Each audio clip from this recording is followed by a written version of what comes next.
Acrimony is a 2018 American psychological thriller film written, produced, and directed by Tyler Perry.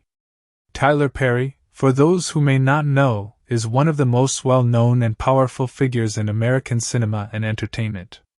He is famous for creating, writing, producing, and directing his own projects entirely on his own terms, and he has built an enormous creative empire in Hollywood over the years. He is the man behind the legendary Medea franchise, dozens of television dramas, stage plays, and feature films. However, Acrimony is a clear departure from his usual comedic or faith-based storytelling. This film is dark, tense, emotionally suffocating, and deeply psychological in nature.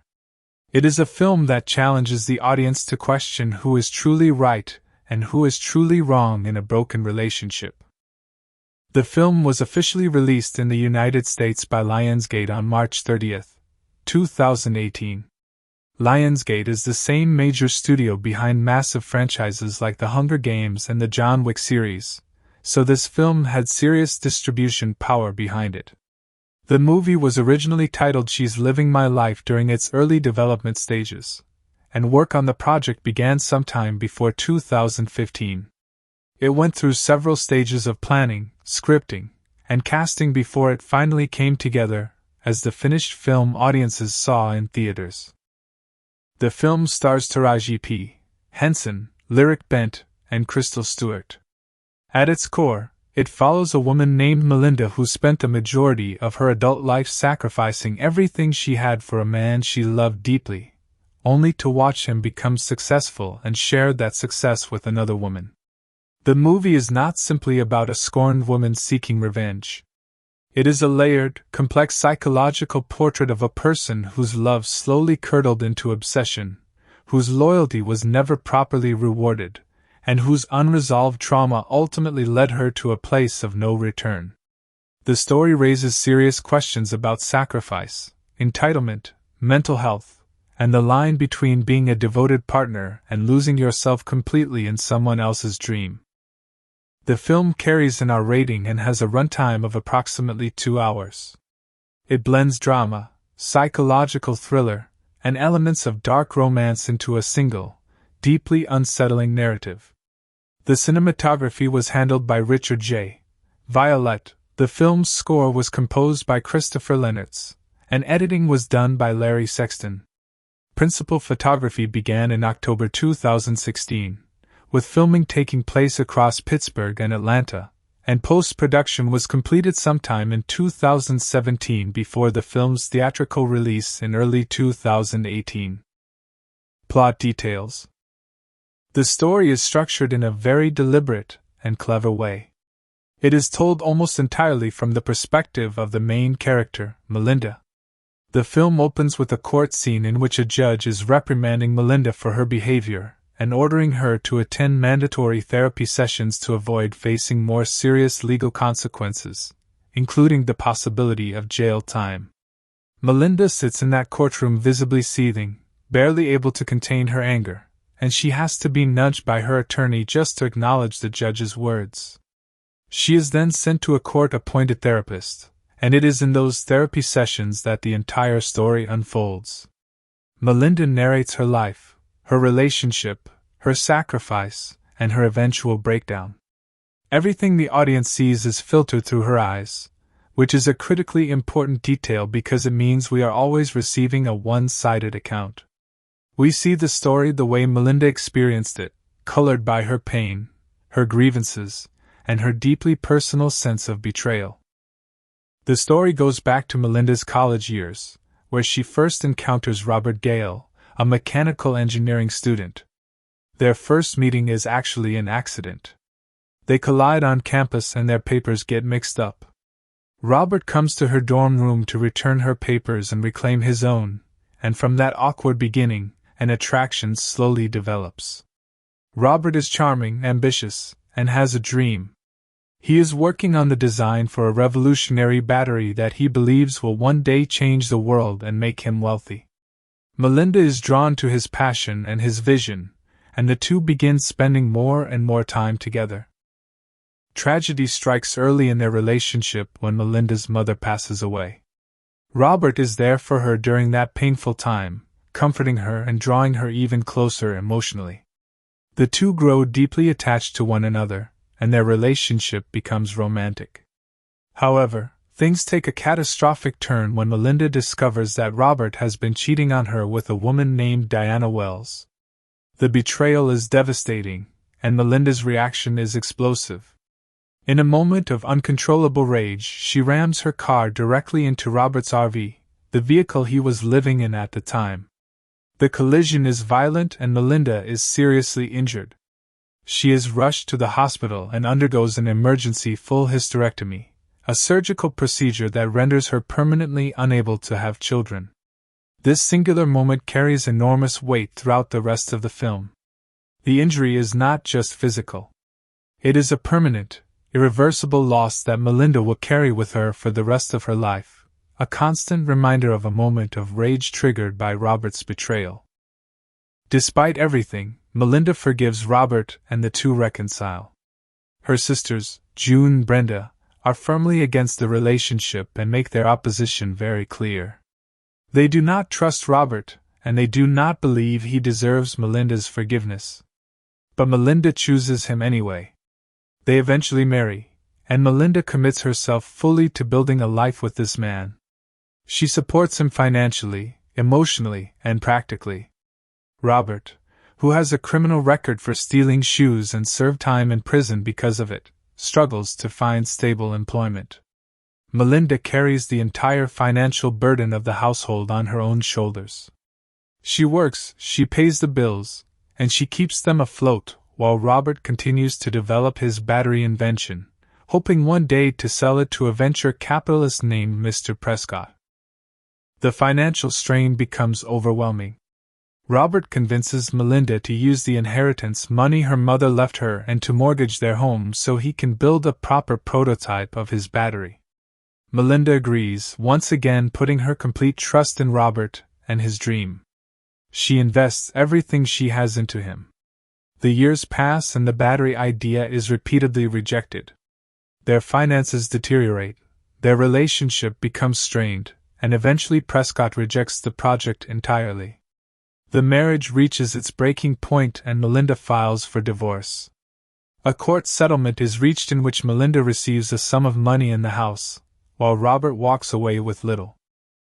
However, not long after the divorce, fate delivers a cruel twist. Prescott's company revisits Robert's battery design and decides to move forward with it. Robert's invention becomes a massive commercial success, and he becomes extraordinarily wealthy almost overnight. To make things even more painful for Melinda, Robert reconciles with Diana, the very woman he had cheated on Melinda with years earlier during college, and the two of them get married. Robert and Diana begin living a luxurious life together, enjoying the wealth and success that Melinda always believed was supposed to be hers. She sacrificed her inheritance, her home, her fertility, and her youth for Robert's dream, and now another woman is living the life she gave everything for. This is the point where Melinda completely loses her grip on reason. She becomes consumed by obsession and rage. She begins stalking Robert and Diana, convinced that everything they have rightfully belongs to her. She cannot accept that her story ended the way it did. The court scenes at the beginning of the film now make complete sense, as we understand that Melinda's behavior has already escalated to the point where the legal system has had to intervene. The film builds to its intense and tragic climax aboard Robert and Diana's luxury yacht. Melinda boards the yacht in a state of complete psychological breakdown. She confronts them both, and in her rage, she shoots Robert in the abdomen. Diana hears the gunshot, rushes out, sees Melinda with the weapon, and flees in terror. Melinda chases her, demanding that Diana hand over her wedding ring, because in Melinda's fractured mind, that ring, that yacht, that life, and Robert himself all still belonged to her. Robert, despite being shot and bleeding, pushes Melinda off the boat in an attempt to save Diana and orders the crew to safety. Melinda climbs back onto the yacht, dripping wet, and grabs an axe. She pursues Robert to the front of the boat, steps into the chains of the anchor, and raises the axe. At that critical moment, Robert presses the anchor release button, which drops the anchor into the water. The chain that Melinda is standing in snaps taut and drags her off the boat and into the ocean. She drowns. The film fades to black as Diana and the crew return to help a wounded Robert. Cast. The lead role of Melinda Moore Gale is played by Taraji P. Henson, one of the most celebrated and powerful actresses in Hollywood today. Henson is an Academy Award nominee, best known for her iconic role as Cookie Lyon in the television series Empire. Her performance in Acrimony is raw, furious, and deeply emotional. She carries the entire film on her shoulders, and audiences were sharply divided over whether her character deserved sympathy or condemnation. Lyric Bent plays Robert Gale, the ambitious but deeply flawed husband at the center of the storm. Crystal Stewart plays Diana Wells, Robert's eventual second wife.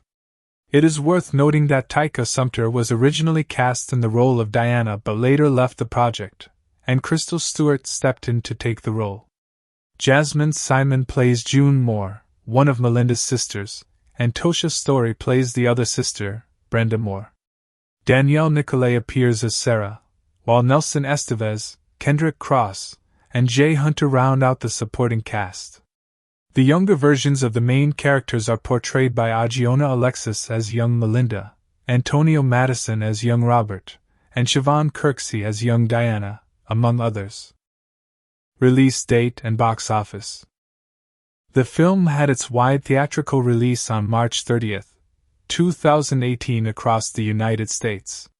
It was distributed by Lionsgate Films and opened alongside several other films that same weekend. Despite receiving largely negative reviews from professional film critics, the film connected powerfully with general audiences, who gave it strong marks. On the review aggregator Rotten Tomatoes, only 18% of critics gave it a positive review. On Metacritic, it scored 32 out of 100, which indicates generally unfavorable critical reception. However, audiences polled by CinemaScore awarded the film an impressive A- grade, which reflects how differently the general public received it compared to critics. From a financial standpoint, the film performed well at the box office.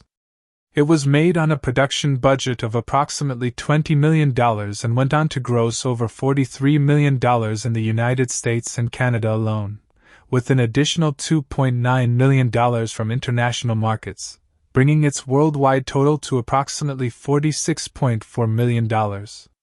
That is a solid return on investment for a modestly budgeted psychological drama. Trailer info. The official trailer for Tyler Perry's Acrimony was released ahead of the film's March 2018 theatrical premiere. The trailer immediately captured massive attention online because of Taraji P. Henson's intense and commanding screen presence. It showed glimpses of Melinda's rage, her obsession, and the explosive confrontations that defined the film's final act. The trailer was deliberately cut to make audiences question whether Melinda was a hero, a villain, or something far more complicated than either label. It generated enormous buzz on social media, with viewers debating whose side they were on even before the film was released. The trailer is still widely available on YouTube and is well worth watching before you see the film itself, as it sets the tone perfectly without giving away the full story. Acrimony is a film that is difficult to categorize neatly. It is not a straightforward revenge thriller, nor is it a simple love story gone wrong. It is a deeply human portrait of what happens when a person's entire identity becomes wrapped up in another person's success, and what happens when that investment yields nothing in return. Melinda is simultaneously a sympathetic figure and a terrifying one. She gave everything she had, and she got nothing back, and that injustice consumed her entirely. Whether you feel Tyler Perry crafted a film that, whatever its critical shortcomings, sparked genuine conversation about relationships, sacrifice, and mental health. Taraji P. Henson delivered a performance that was fearless and unforgettable. And the story, for all its melodrama, touches on emotions that are very real and very human. The film does not start at the beginning of the love story. Instead, Tyler Perry opens the film in a courtroom. We see Melinda sitting beside her attorney, and the judge is addressing her directly. The tone in that courtroom is serious and stern. The judge makes it very clear that Melinda has done something that crossed the legal line, and rather than sending her to jail immediately, the court is giving her a chance to get help. She is ordered to attend mandatory therapy sessions with a court-appointed counselor. The judge warns her that if she does not comply, the consequences will be far more severe.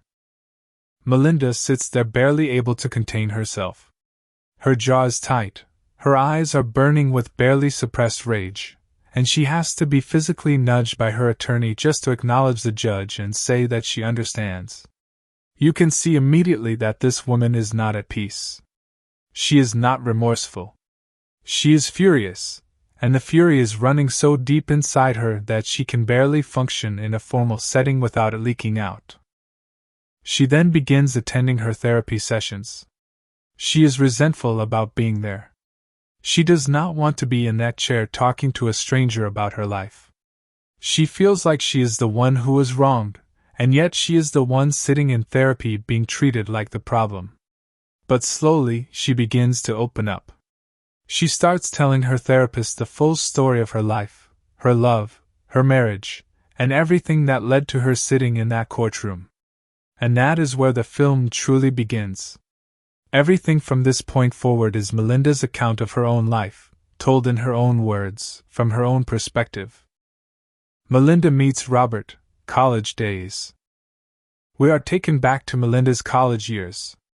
She is a young woman, energetic and full of life, and she is on campus going about her day when she collides with another student. That student is Robert Gale, a mechanical engineering major.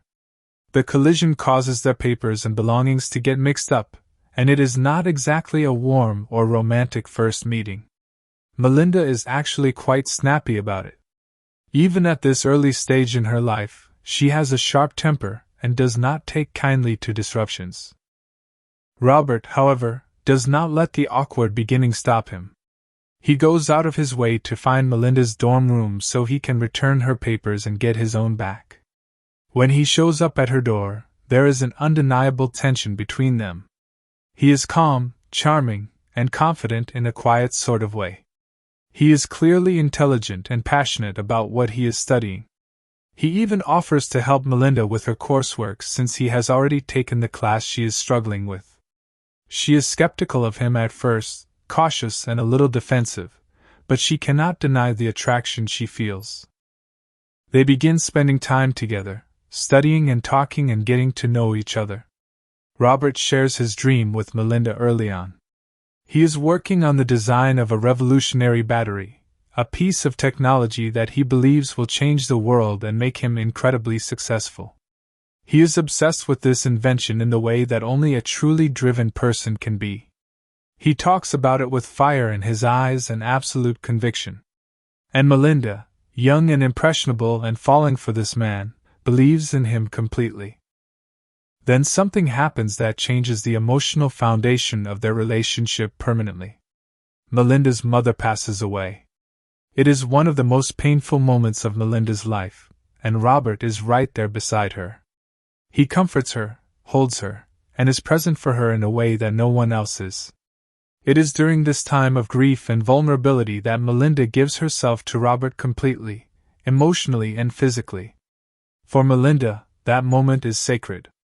She is not the kind of person who gives herself lightly.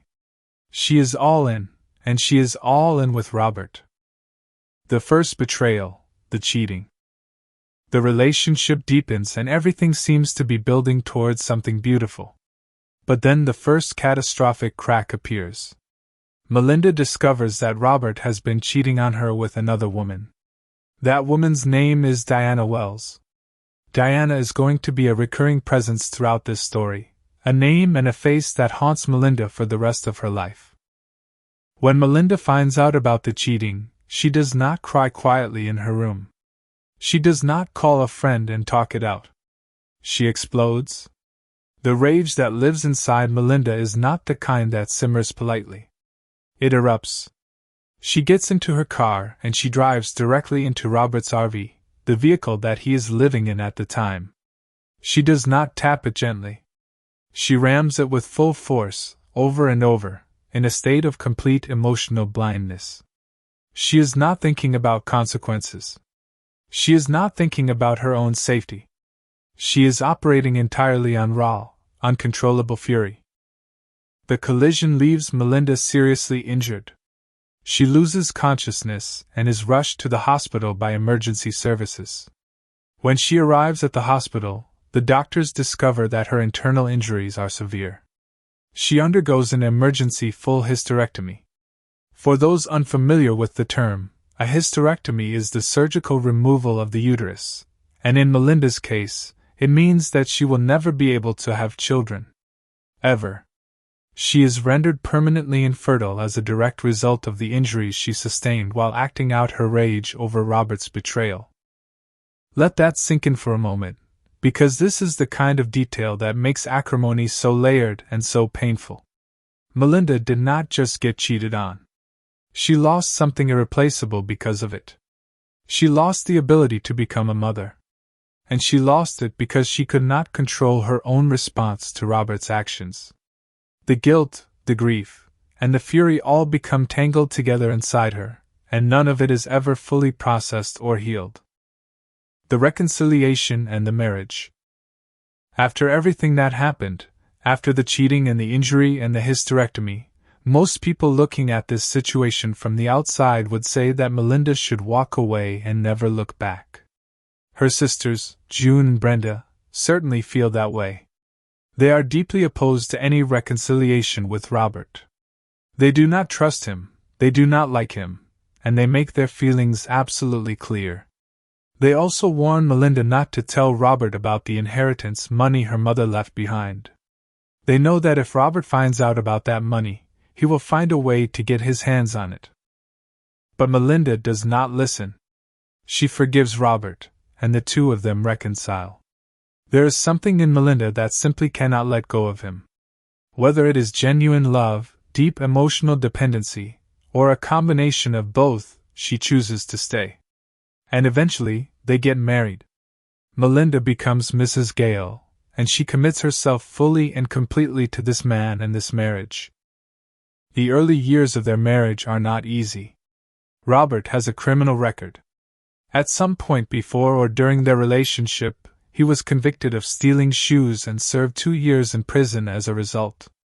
That criminal record makes it extremely difficult for him to find steady employment. Employers are not lining up to hire someone with a felony on their record, and so Robert struggles.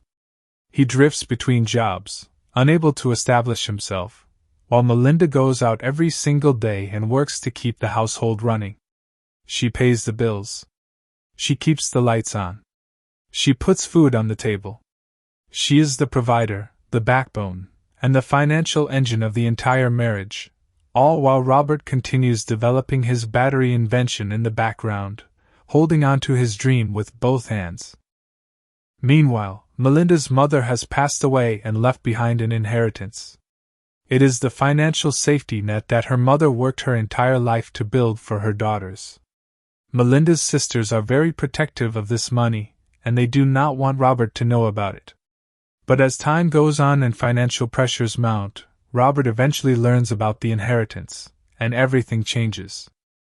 The investment, mortgaging everything. Robert is still chasing his dream. His battery invention is his life's work, and he firmly believes that if he can build a proper working prototype, he can sell it to a major investor and change their lives forever. He identifies a venture capitalist named Mr. Prescott as his target buyer. Prescott is a powerful man in the business world, and Robert is convinced that if he can get in front of him with a working prototype, the deal will happen. But building a prototype costs money. Real money. More money than Robert has, and more money than their day-to-day income can cover. So Robert turns to Melinda. He asks her to invest her inheritance in his dream. He asks her to believe in him one more time, to put everything her mother left her into this invention and trust that it will pay off for both of them. And not only that, he also convinces her to mortgage their house. The family home, the roof over their heads, becomes collateral in Robert's gamble. Melinda agrees. Despite every warning her sisters gave her. Despite every logical reason not to do it.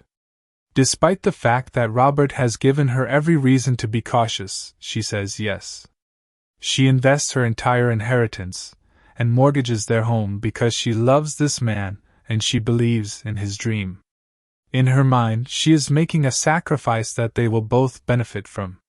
She is betting on their future together. The prototype gets built. Robert goes to Prescott with everything he has. And Prescott says no. The project is rejected. All of that money, all of that sacrifice, and the door gets slammed in their faces. This is a crushing blow. Not just financially, but emotionally. The debt is now very real. The mortgage on the house is very real. And Robert has no way to pay it back. The years that follow are bleak. Melinda continues working. She continues carrying the financial weight. She watches her inheritance disappear. She watches the home her mother's money helped to build slip further and further into debt. And all the while, Robert keeps believing in his battery, keeps trying, keeps pushing forward, while Melinda grows more exhausted, more resentful, and more depleted with every passing day. The divorce. Eventually, the marriage reaches a point of complete collapse. The love that once held things together has been eroded by years of financial stress, broken trust, and emotional exhaustion. Melinda has given everything she has and received nothing meaningful in return. The marriage ends and Melinda files for divorce. The divorce settlement is reached through the courts. Melinda receives a financial settlement and is allowed to keep the house. Robert walks away with considerably less. On paper, it might seem like Melinda has come out of this with something. But the reality is that the house is mortgaged, the money is a fraction of what she once had, and she is alone, childless, and emotionally shattered. Robert walks away and the chapter seems to be closed. But then fate intervenes in the most devastating way possible. Robert's success, the cruelest twist. Not long after the divorce is finalized, Mr. Prescott's company revisits Robert's battery design. Perhaps the technology has caught up with Robert's vision, or perhaps someone at the company took a second look with fresh eyes. Whatever the reason, they decide to move forward. Robert's battery invention is accepted and brought to market. It becomes a massive commercial success. The very dream that Melinda funded, the invention she mortgaged her house for, the project she sacrificed her inheritance to support, now makes Robert an extraordinarily wealthy man. And as if that were not enough, Robert reconnects with Diana. The same Diana he cheated on Melinda with during their college years. The same woman whose name Melinda has despised for decades. Robert and Diana fall back into each other's lives, and they get married. They begin living a beautiful, lavish life together. They have a stunning apartment. They have a luxury yacht. They have the wealth and the freedom and the happiness that Melinda always imagined would be hers. Melinda watches all of this unfold, and something inside her completely fractures. She cannot process it. She cannot accept it. In her mind, that life belongs to her. She paid for it with her body, her money, her youth, and her future. She gave up the chance to have children. She gave up her inheritance.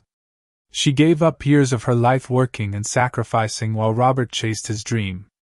And now Diana, a woman who did nothing, who sacrificed nothing, who was actually the cause of the original betrayal, is living the exact life that Melinda believed she had earned. The resentment and the bitterness that had been building inside Melinda for years now transforms into something darker and more dangerous. It becomes obsession. She cannot let it go. She begins focusing all of her mental and emotional energy on Robert and Diana. She monitors them. She thinks about them constantly. She convinces herself that what they have is rightfully hers, and that thought becomes her entire world. The spiral and the confrontation. Melinda's behavior escalates to the point where the legal system gets involved. This brings us back to the beginning of the film, the courtroom scene, the mandatory therapy, and the judge's warning. Melinda is already in legal trouble before the film's climax even arrives. But the legal warning does nothing to pull her back from the edge. If anything, being told by a court that she needs to stop only fuels her sense of injustice. Her obsession reaches its peak when she boards Robert and Diana's luxury yacht. She arrives in a state of complete psychological breakdown. Whatever thin thread of rationality she had left is now completely gone. She has a gun with her, and she confronts Robert and Diana directly. There is no calm conversation. There is no negotiation. Melinda is operating entirely in a world of her own rage and delusion. She orders the crew members off the boat. She demands that Robert come with her and tell Diana it is over, as if the two of them are still married, as if nothing that happened in the intervening years was real.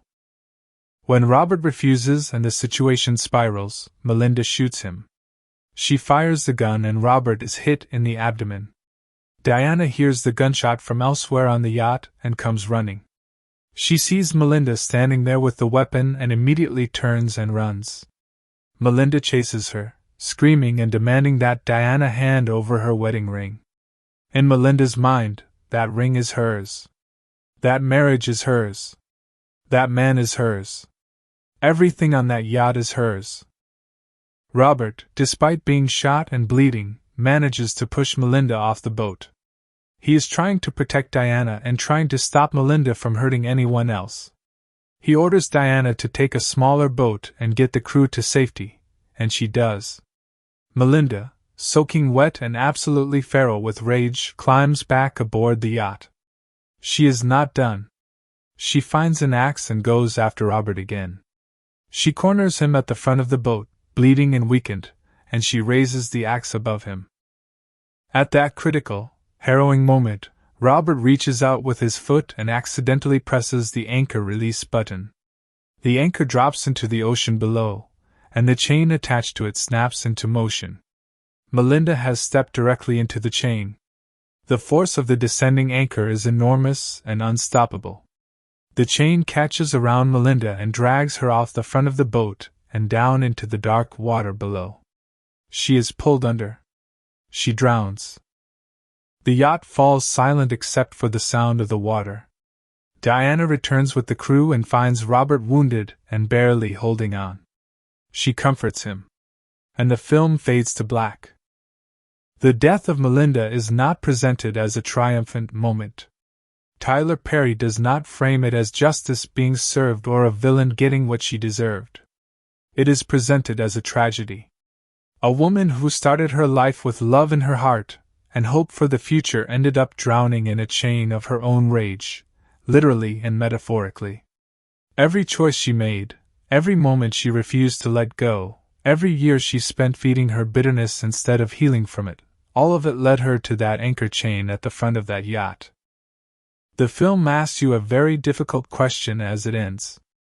Was Melinda a monster, or was she a deeply wounded person who never got the help she needed? Was Robert entirely innocent, or did his actions across the years contribute to her unraveling?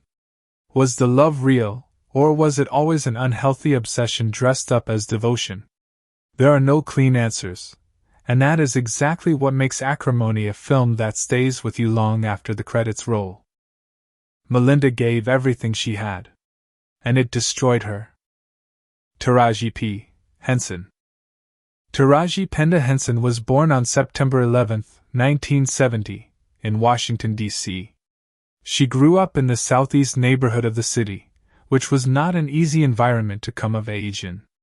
The area was rough, economically struggling, and filled with the kind of daily pressures that could easily pull a young person in the wrong direction. But Taraji was different.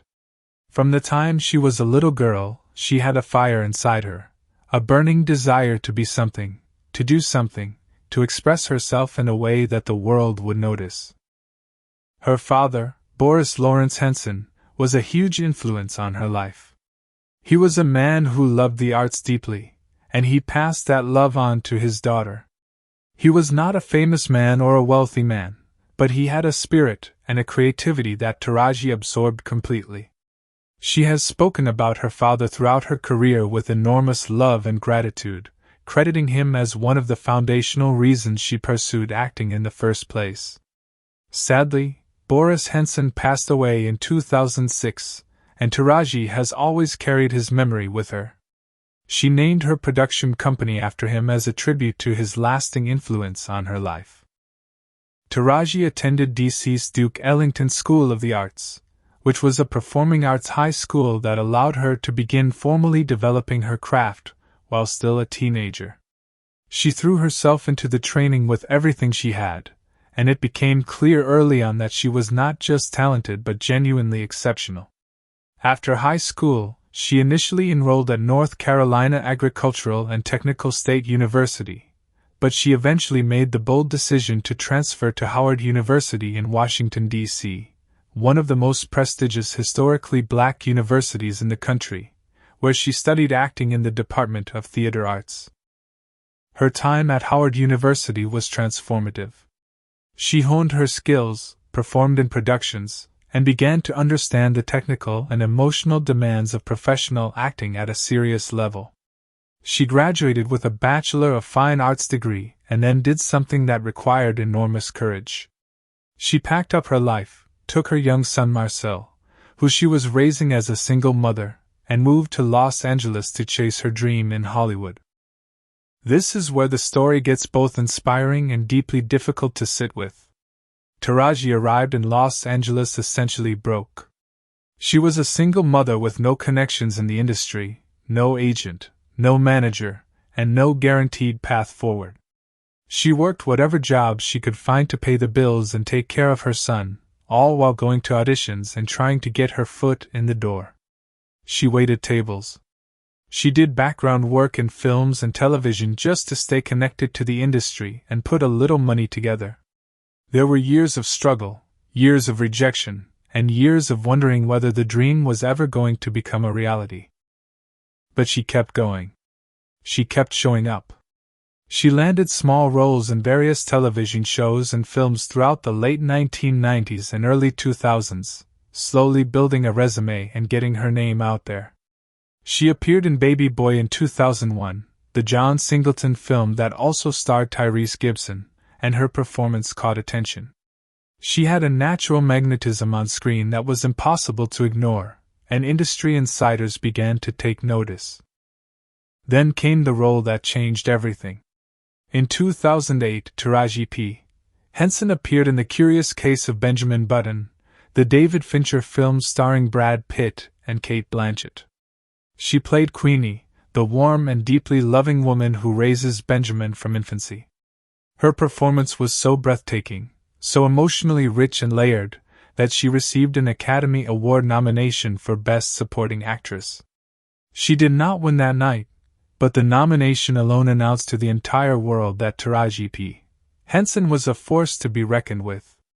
She had arrived, and she had arrived in an enormous way. The years that followed brought more strong work across both film and television. She appeared in films like Think Like a Man, No Good Deed, and Date Night, among many others. She also took on the lead role in the CBS crime drama Person of Interest, where she played the sharp and formidable Detective Carter for several seasons. But it was in 2015 that her career reached its absolute peak when she was cast as Cookie Lyon in the Fox television drama Empire. Cookie Lyon became one of the most iconic characters in modern American television. She was bold, fierce, funny, heartbreaking, powerful, and vulnerable all at once. Taraji played her with such fearless commitment and such electric energy that audiences across the country became absolutely obsessed. Empire became a cultural phenomenon almost immediately upon its premiere, and Taraji was at the undeniable center of all of it. She won a Golden Globe Award for Best Actress in a Drama Series for her performance as Cookie, and she received Emmy Award nominations as well. She became one of the most talked about and celebrated actresses in the entire country. It was this version of Taraji, at the absolute height of her powers and her fame, that Tyler Perry approached to play Melinda in Acrimony. And the combination of her raw emotional talent, her ability to portray both love and fury with equal conviction, and her sheer commanding presence made her the only person who could have truly carried that film the way it needed to be carried. Beyond her professional life, Taraji has been remarkably open about her personal struggles. She has spoken publicly about her experiences with therapy and mental health, about the grief of losing her father, and about the specific challenges that Black women face in navigating both Hollywood and everyday life. She has been an advocate for mental health awareness in the Black community, which is a conversation that is still very much in its early stages in many circles. She has also spoken about the racism and sexism she has encountered throughout her career, the times she was overlooked, underpaid, or underestimated simply because of who she is. Her son Marcel Henson has been one of the great loves of her life, and raising him as a single mother while building her career is something she speaks about with immense pride. He went on to play college football, and watching him succeed was one of the proudest moments of her life as a parent. Taraji P. Henson is a woman who built everything she has from the ground up, with no safety net and no guarantees, and that story is just as compelling as any character she has ever played on screen. Lyric Bent. Lyric Bent was born on November 22, 1976, in Toronto, Ontario, Canada. He grew up in a Jamaican-Canadian household, and his upbringing was shaped by the cultural values and work ethic of his family's Caribbean roots. From a relatively young age, Lyric showed an interest in performance and storytelling, and he eventually pursued that interest seriously by training as an actor. He studied at the Randolph Academy for the Performing Arts in Toronto, which gave him a strong theatrical foundation and equipped him with the technical skills to handle a wide range of dramatic material. Lyric began his career working primarily in Canadian film and television, building up experience and developing his craft in productions that were not necessarily widely seen internationally but were important stepping stones in his development as a performer. He was patient and methodical about the way he built his career, taking roles that challenged him and allowed him to explore different dimensions of his abilities. His international profile grew significantly when he appeared in Saw 4 in 2007, the fourth installment of the massively successful and globally recognized Saw horror franchise. Playing a detective navigating the nightmarish world of the Jigsaw Killer introduced him to a worldwide audience and demonstrated that he had the screen presence and the acting ability to hold his own in major studio productions. The Saw franchise has an enormous global fanbase, and being part of it opened doors for Lyric in ways that purely Canadian productions had not been able to do. He continued working steadily across both Canadian and American productions in the years that followed, appearing in a variety of film and television projects that showcased his versatility. He took on dramatic roles, action-oriented parts, and complex character work, always approaching his material with professionalism and commitment. His ability to portray quiet, internal conflict made him a compelling presence on screen even in roles that did not require large, explosive performances. His casting as Robert Gale in Acrimony was a significant opportunity, and he handled the complexity of the character with considerable skill. Robert is not a simple villain. He is a flawed, ambitious, and sometimes selfish man, but he is also a dreamer who genuinely believes in what he is working toward. Lyric had to make Robert believable as someone a woman like Melinda would sacrifice everything for, while also making it clear to the audience why the relationship was ultimately so damaging. That is a delicate balance to strike, and Lyric navigated it with intelligence and restraint. Beyond Acrimony, Lyric has continued to work across multiple platforms and genres, building a career that spans decades and demonstrates consistent professionalism. He is regarded within the industry as a reliable and talented performer who brings honesty and depth to whatever material he is given. His journey from Toronto to international recognition is a story of persistence, careful craft building, and the willingness to seize opportunities when they present themselves. Crystal Stewart. Crystal Stewart was born on September 20, 1981, in Houston, Texas. Before she ever stepped in front of a movie camera in any significant way, she had already achieved something remarkable on a completely different stage. In 2008, Crystal Stewart was crowned Miss USA, one of the most prestigious beauty pageant titles in the United States. She became the third black woman in history to win the Miss USA title, which was a historic achievement and brought her national attention and recognition almost overnight. Her path to that crown was not an easy one. She had competed in the Miss Texas USA pageant multiple times before finally winning the state title and then going on to claim the national crown.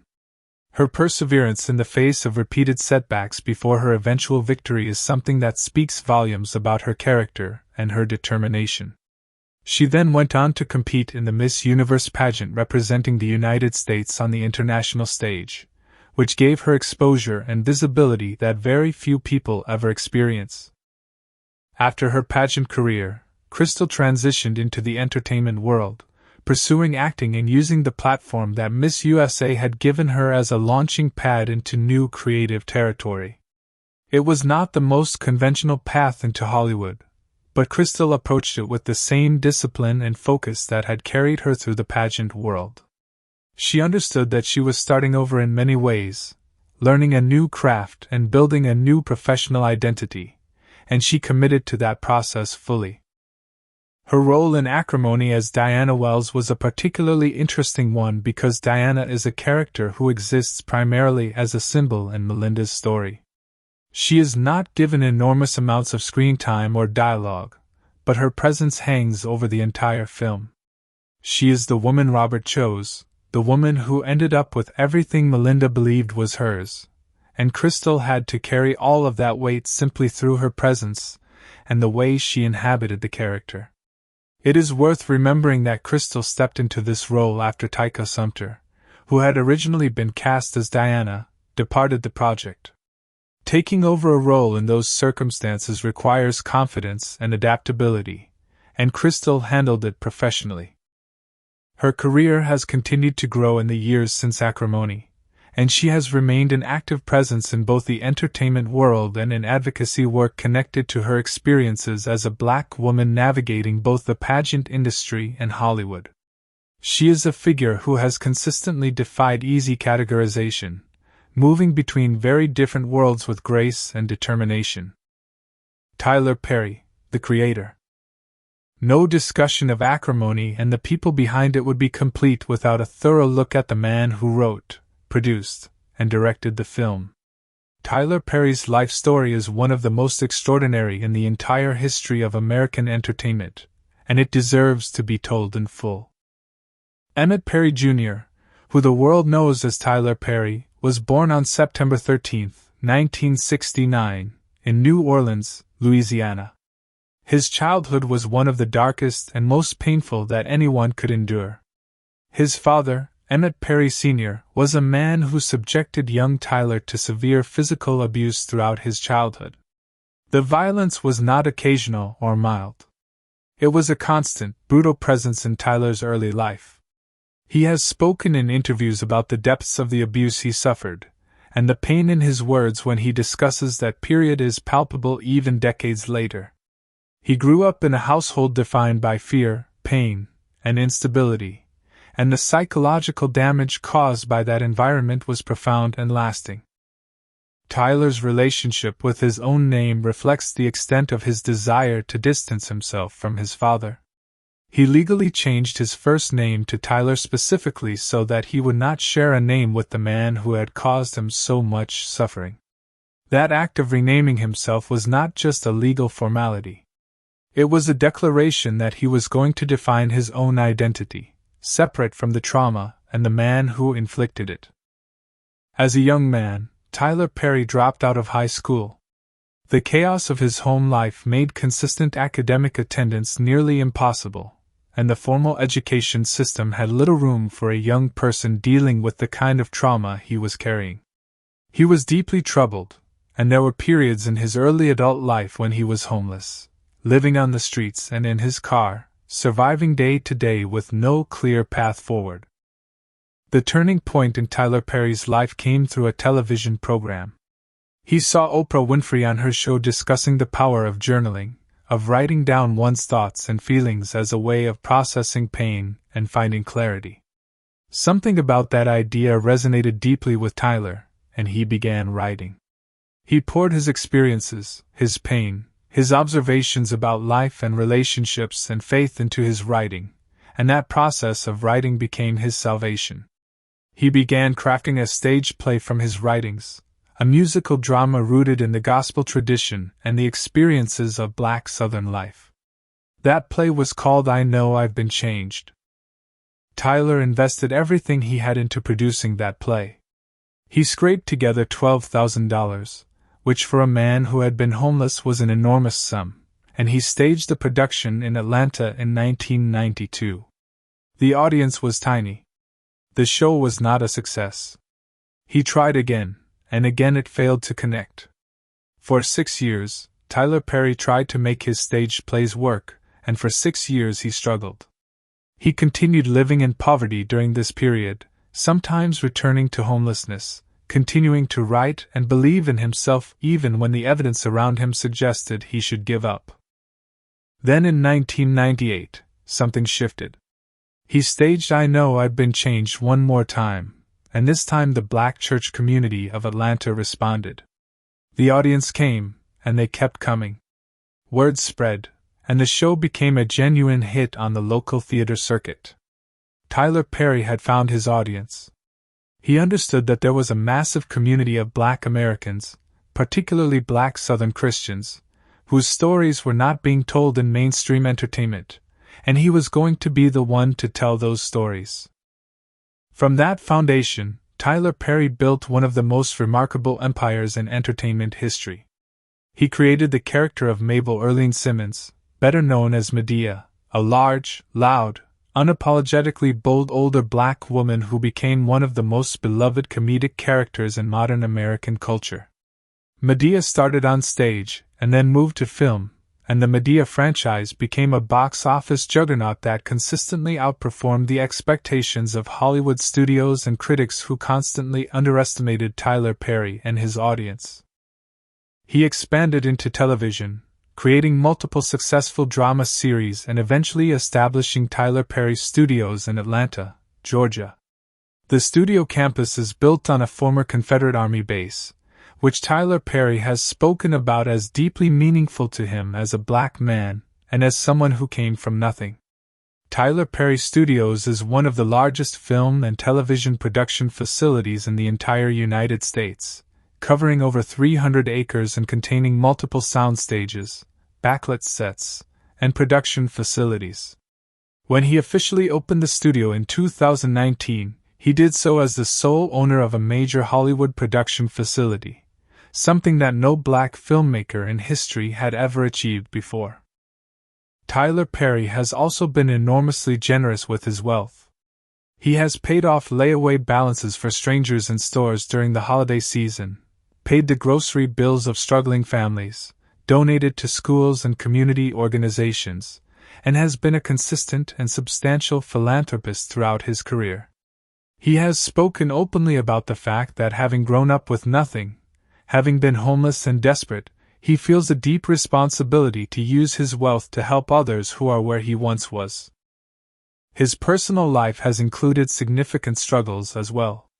He has been open about his experiences with therapy and his ongoing work to process the childhood trauma he endured.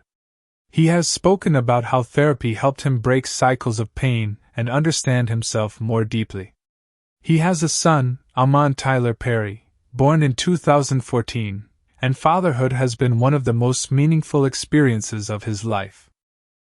Acrimony, in the context of Tyler Perry's overall body of work, represents one of his most artistically ambitious projects. It is a film that steps away from the comedic warmth of Medea and the more straightforward moral storytelling of his other dramas, and ventures into genuinely dark psychological territory. It is a film shaped by Tyler Perry's deep understanding of human pain, of the way love and trauma can become indistinguishable from each other, and of the devastating consequences of carrying bitterness without ever truly healing. His own life gave him more than enough raw material to understand those themes at the deepest possible level. That is the full life history of the people who made Acrimony what it is. Every performance you saw on screen was the product of a lifetime of experience, struggle, and growth. These are not just actors playing roles. They are human beings who brought their entire histories to that story, and that is what makes the film resonate as deeply as it does. The budget and how the film was made. Tyler Perry's Acrimony was made on a production budget of approximately $20 million. Now, in the context of Hollywood filmmaking, $20 million is considered a modest budget. When you think about the fact that major studio blockbusters routinely cost $200 million, $300 million, or even more to produce, $20 million puts Acrimony firmly in the category of what the industry calls a mid-range drama. It is not a shoestring independent film, but it is also nowhere near the spending levels of a superhero tentpole or a massive action franchise. What makes that $20 million figure particularly impressive is what Tyler Perry managed to achieve with it. The film features strong production values, solid cinematography, location shooting across multiple cities, a well-known lead actress in Taraji P. Henson, whose fee alone would have consumed a significant portion of that budget, and a finished product that looks polished and professional throughout. Getting all of that out of $20 million requires extraordinary discipline, planning, and efficiency in production, and Tyler Perry is genuinely one of the most efficient filmmakers working in Hollywood today. Tyler Perry's efficiency as a filmmaker is actually one of the things that makes him genuinely unique in the industry. While most major Hollywood productions take months or even years to shoot and then go through lengthy post-production processes, Tyler Perry is famous for working at a pace that would make most directors break into a cold sweat. He prepares extensively before cameras ever roll, and once production begins, he moves fast. He knows what he wants, he communicates it clearly, and he does not waste time on endless takes or prolonged deliberation on set. This approach keeps his costs down dramatically and allows him to make more films and television content than almost any other creator working at his level. For Acrimony specifically, the production was financed through a combination of Tyler Perry's own production resources and the distribution partnership with Lionsgate Films. Lionsgate handled the theatrical distribution of the film, which meant they were responsible for marketing it, getting it into theaters, and managing its commercial release. This kind of arrangement, where a filmmaker produces independently and then partners with a major studio or distributor for release, is increasingly common in Hollywood and allows creators to maintain more creative control over their work while still accessing the distribution muscle of a major company. The film was shot primarily in two locations. Principal photography took place in Pittsburgh, Pennsylvania and in Atlanta, Georgia. Filming began in October 2016 and wrapped up around November of the same year, meaning the entire shoot was completed in approximately 6 to 8 weeks. That is an extraordinarily tight shooting schedule for a feature film of this ambition and emotional complexity, and it speaks directly to Tyler Perry's reputation for running tight, efficient productions. Pittsburgh was chosen for the earlier portions of the story, the college years and the early stages of Melinda and Robert's relationship. The city has a particular visual character that works well for storytelling set in that kind of working-class, everyday American environment. Atlanta, which is also the home of Tyler Perry Studios, served as the base for much of the rest of the production. Tyler Perry has spent decades building his infrastructure in Atlanta, and shooting there allowed the production to take full advantage of the facilities, crew networks, and logistical advantages that come with working in a city where you have deep professional roots. The cinematography was handled by Richard J. Violet, who worked to give the film a visual style that shifted as Melinda's emotional state shifted throughout the story. The earlier scenes have a warmer, more romantic quality to them, reflecting the hope and love that characterized the beginning of Melinda and Robert's relationship. As the story progresses and Melinda's world becomes darker and more consumed by obsession, the visual palette becomes cooler and more claustrophobic, using light and shadow to reflect the internal deterioration of the central character. This kind of deliberate visual storytelling does not happen by accident.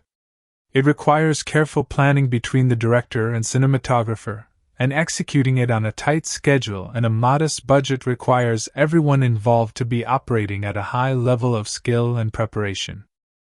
The film's score was composed by Christopher Lennertz, who brought an emotionally complex musical landscape to the story. The music in Acrimony had to do something very difficult. It had to make the audience feel sympathy for Melinda even as her behavior became increasingly unhinged, and it had to maintain tension throughout long stretches of dialogue-driven drama without ever feeling intrusive or manipulative. Lennertz achieved this by keeping the score relatively understated for much of the film, allowing the performances to breathe, and then letting the music swell and intensify during the film's most heightened emotional moments. Post-production, which includes editing, sound design, scoring, visual effects, and color grading, took place throughout 2017, and the finished film was delivered to Lionsgate in time for its March 2018 theatrical release. The editing was handled by Larry Sexton, who had the complex task of shaping Melinda's fragmented, therapy session-driven narrative into a coherent and emotionally compelling viewing experience. The film's non-linear structure, jumping between Melinda's present-day therapy sessions and the events she is recounting from her past, required careful editorial judgment to maintain clarity and momentum throughout. The film went on to gross approximately $46.4 million worldwide against that $20 million production budget, which by any reasonable measure makes it a commercial success. Critics were largely unkind to it, but audiences responded with genuine enthusiasm, and the box office numbers reflect that popular reception clearly. Behind the scenes, the lighter side of a very dark film. Now here is where things get a little more fun. Because as intense and emotionally draining as Acrimony is to watch, the reality of making a film like that is that you cannot sustain that level of emotional darkness 24 hours a day. Cast and crew members have to find ways to release the pressure, laugh, connect with each other as human beings, and keep the energy on set positive enough to do good work. And from what has been shared by those involved in the production, there was plenty of laughter and lightness behind the scenes, even while making one of the most psychologically intense films of Tyler Perry's career. Taraji P. Henson has a well-documented reputation in Hollywood for being one of the most energetic, funny, and personality-filled people on any set she works on.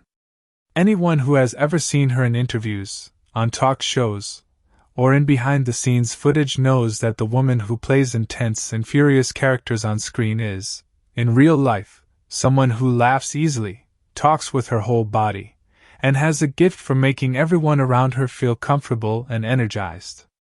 On the set of Acrimony, this meant that between takes of some of the film's most harrowing emotional scenes, Taraji would often completely drop the intensity of Melinda and return to being her full, vibrant, loud, and hilarious self. There are accounts of Taraji keeping the entire crew in stitches between takes with her commentary, her impressions, and her completely unfiltered observations about life. She has a way of saying exactly what she is thinking in the funniest possible way, and on a film set where the material is as heavy as Acrimony's, that kind of energy is genuinely invaluable.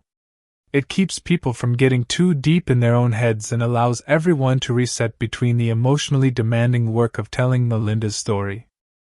One of the most talked about aspects of working with Taraji on any project is the way she transitions between emotional states. She can go from laughing and joking and doing impressions of people between takes to absolutely breaking your heart with a devastatingly real emotional performance, the moment the director calls action. That ability to switch between light and heavy so effortlessly is something that experienced film actors develop over years of training and practice, and Taraji does it better than almost anyone in the business. The crew on Acrimony reportedly found this both impressive and endlessly entertaining to witness up close. There was also the inherent comedic potential in the physical demands of some of Acrimony's more extreme scenes. The scenes involving the yacht confrontation at the end of the film required significant practical coordination. Filming on or near water is notoriously difficult and unpredictable, and anyone who has ever been involved in a film shoot on a boat knows that water has an almost supernatural ability to make everything more complicated than it needs to be. Equipment gets wet, schedules get disrupted by weather, and the combination of a moving platform, a large crew, camera equipment, and actors doing emotionally intense work creates an environment that is ripe for unexpected moments of chaos and accidental comedy. The scene where Melinda ends up soaking wet after being pushed off the yacht required Taraji to perform some of the film's most physically demanding work, while also maintaining the emotional intensity of a character who is in the grip of complete psychological breakdown. Going from dry to completely drenched, and then having to continue acting while soaking wet is the kind of experience that actors will tell you is deeply unglamorous, and not nearly as dramatic in person as it appears on screen. There is a very long gap between the cinematic image of a soaking wet Taraji P. Henson looking menacing and the reality of standing around on a boat set in wet clothes waiting for the director to be ready for the next setup, and that gap is almost always filled with laughter and the kind of absurdist humor that film sets generate naturally. The anchor chain sequence at the very end of the film, which is the climax of the entire story, required extremely careful coordination between the stunt team, the camera department, and the actors. Sequences involving chains, water, and physical jeopardy require meticulous safety planning and multiple rehearsals, and rehearsals for that kind of technical sequence are almost always somewhat comedic in nature because everyone is working through the mechanics slowly and deliberately before speed and emotion are added into the mix. There is something inherently funny about watching people carefully choreograph what will eventually be a terrifying and dramatic sequence, and the gap between the dry technical rehearsal and the emotionally charged final take is one of the more quietly amusing aspects of professional filmmaking. Lyric Bent, who plays Robert, is also known as someone with a genuine sense of humor and warmth off camera. Playing a character like Robert, who is sympathetic in some ways and deeply frustrating in others, requires a certain lightness of touch, and Lyric brought a relaxed and grounded energy to the set that helped balance the intensity that Taraji was channeling for her performance. The chemistry between them on set, the ability to be warm and easy with each other between takes even while playing two people whose relationship is so damaged and painful, is something that professional actors develop out of mutual respect and a shared sense of humor about the work. There is also something genuinely funny, in a dark and ironic way, about the experience of watching Taraji P. Henson portray a woman losing her mind over a man who, quite honestly, many audience members felt was not worth all that trouble. The discourse around Acrimony after its release was dominated by heated debates about whether Robert deserved Melinda's devotion and sacrifice, and those debates got extremely passionate and often hilarious on social media. People took very strong sides, and the conversations that erupted online about the film were often funnier than anything that was intentionally comedic. Tyler Perry himself engaged with some of that discourse publicly and seemed genuinely amused by the passion with which audiences were arguing about his characters, which speaks to how effectively the film provoked real emotional responses from real people. The production of Acrimony also coincided with a period when Tyler Perry was simultaneously managing Tyler Perry Studios, overseeing multiple television productions, and handling the enormous administrative and creative demands of running one of the largest independent entertainment operations in the country. The fact that he was able to direct a film as emotionally complex and technically demanding as Acrimony while also managing all of those other responsibilities is something that his collaborators have spoken about with a mixture of admiration and genuine bewilderment. The man operates at a pace and a scale that most people find difficult to fully comprehend, and on set he somehow manages to maintain the focus and clarity that good filmmaking requires even with everything else pulling at his attention. The casting change and what happened with Taika Sumter. One of the more interesting behind-the-scenes stories connected to Acrimony is the casting change that happened with the role of Diana. Taika Sumter, who is a well-known actress with a strong presence in both film and television, was originally cast in the role of Diana Wells, the woman who ends up with Robert after his divorce from Melinda. However, Taika Sumter departed the project before filming was completed, and Krystal Stewart stepped in to take over the role. The exact reasons for Taika Sumter's departure were never publicly detailed in specific terms, and in Hollywood, that kind of thing is not uncommon. Scheduling conflicts, creative differences, or simply the natural evolution of a production's needs can all result in casting changes. What is notable is that Krystal Stewart, who as we discussed came from a beauty pageant background rather than a traditional acting training background, stepped into a significant role in a major Tyler Perry film and handled it with professionalism. Stepping into a role mid-production, taking over from another actress, and having to quickly build the character from scratch in a compressed timeframe is not easy, and Krystal navigated it in a way that clearly satisfied Tyler Perry's vision for the character. The cultural world that produced Acrimony. To truly understand Acrimony, you have to understand the cultural moment in which it was created and released. The film came out in March of 2018, and that year was one of the most socially charged and culturally turbulent in recent American history. The country was in the middle of enormous conversations about race, gender, power, relationships, and the ways in which Black Americans in particular were being represented and misrepresented in mainstream media and entertainment. All of those conversations form the invisible backdrop against which Acrimony was made and received, and they are inseparable from any serious discussion of what the film means and why it matters.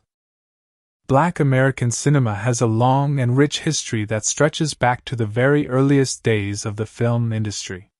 From the silent era through the blaxploitation movement of the 1970s, through the explosion of Black independent filmmaking in the late 1980s and early 1990s led by directors like Spike Lee, John Singleton, and Julie Dash, Black filmmakers and storytellers have consistently had to fight for the right to tell their own stories on their own terms. The mainstream Hollywood system has historically been resistant to Black narratives that do not fit into neat, comfortable, commercially safe boxes, and Black filmmakers have had to find creative and financial workarounds to get their visions onto the screen. Tyler Perry represents a very specific and historically significant chapter in that ongoing story.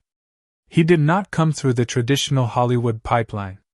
He did not go to film school, he did not have industry connections, and he did not have the backing of a major studio when he started out. He built his audience from the ground up through the Black church circuit in the American South, through stage plays that spoke directly and honestly to the experiences of Black Southern Christians in a way that mainstream entertainment had almost entirely ignored. His rise is not just a story about one man's success.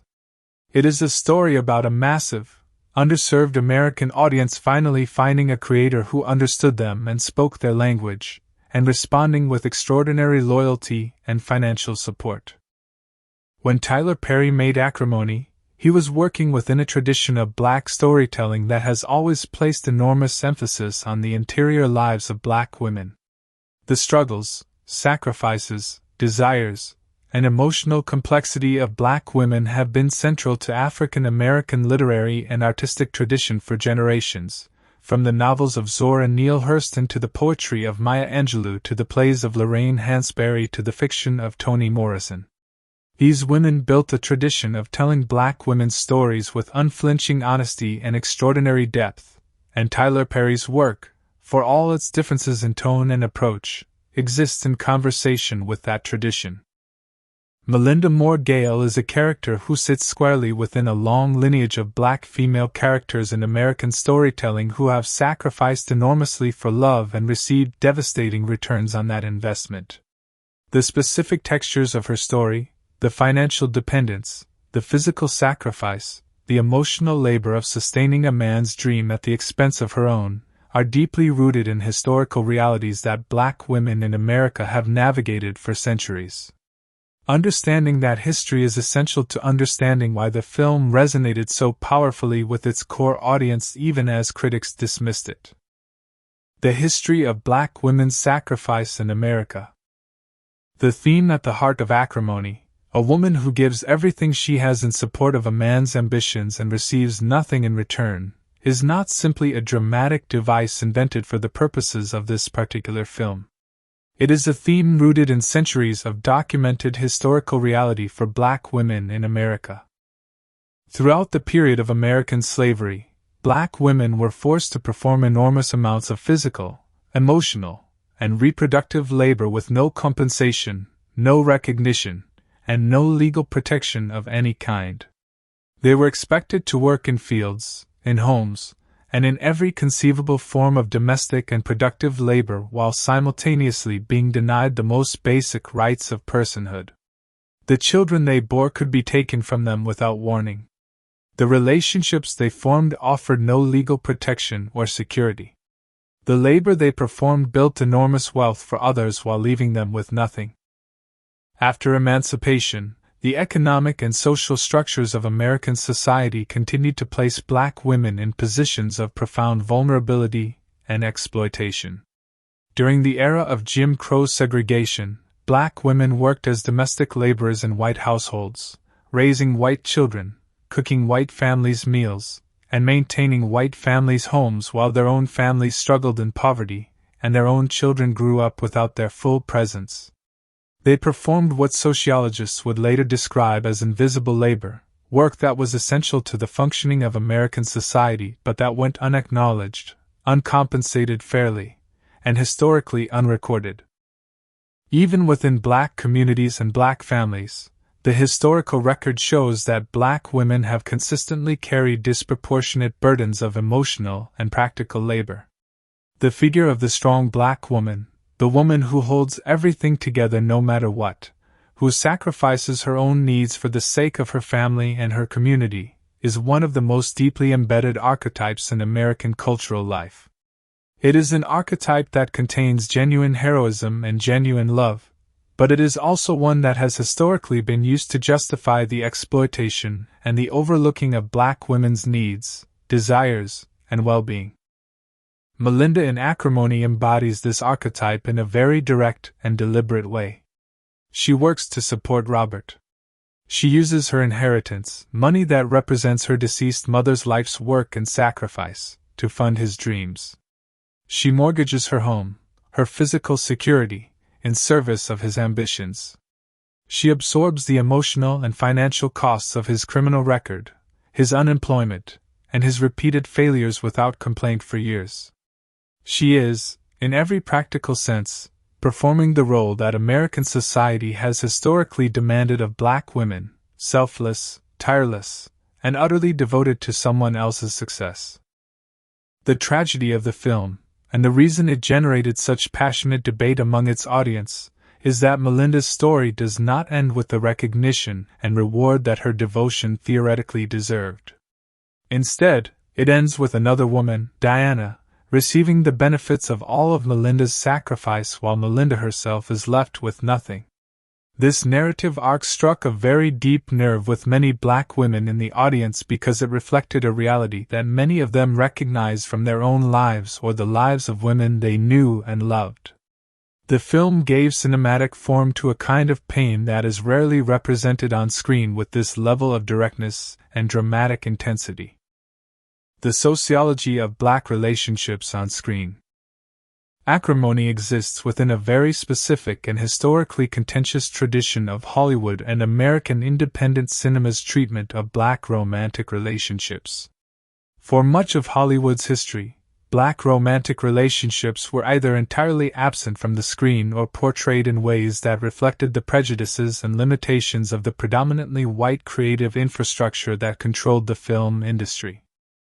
The idea of portraying the interior emotional life of a Black couple, the specific dynamics of their love, their conflict, their financial struggles, and their mutual failures, in a major theatrical release was genuinely radical for most of Hollywood history.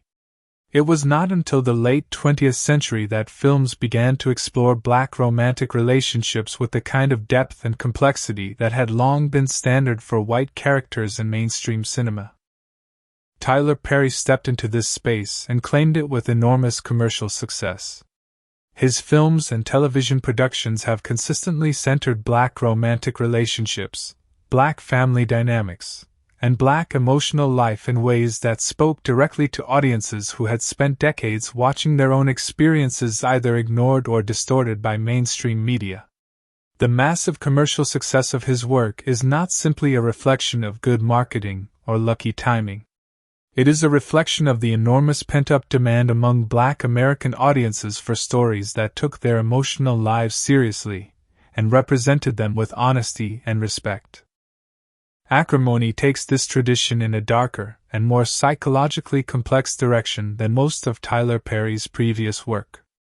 Rather than resolving the tensions of a troubled black relationship through faith, forgiveness, or redemption, which are the more common resolutions in his earlier work, Acrimony follows its central character into psychological breakdown and violent destruction.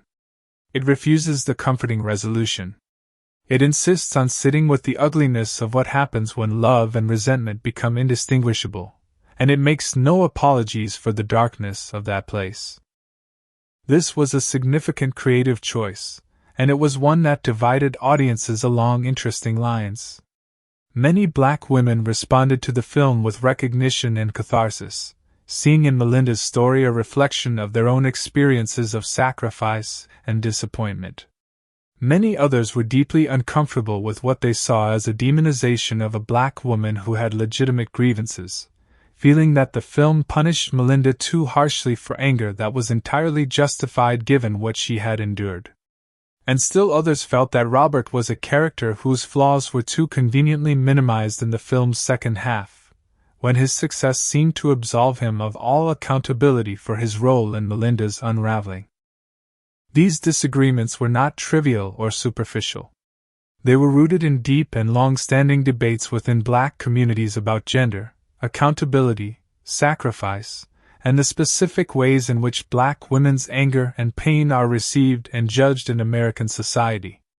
The film became a kind of cultural Rorschach test, with different viewers seeing in it a reflection of their own beliefs and experiences about love, fairness, and the price of devotion. Mental health in Black America. One of the most culturally significant dimensions of Acrimony is its treatment of mental health, particularly as it relates to black women in America.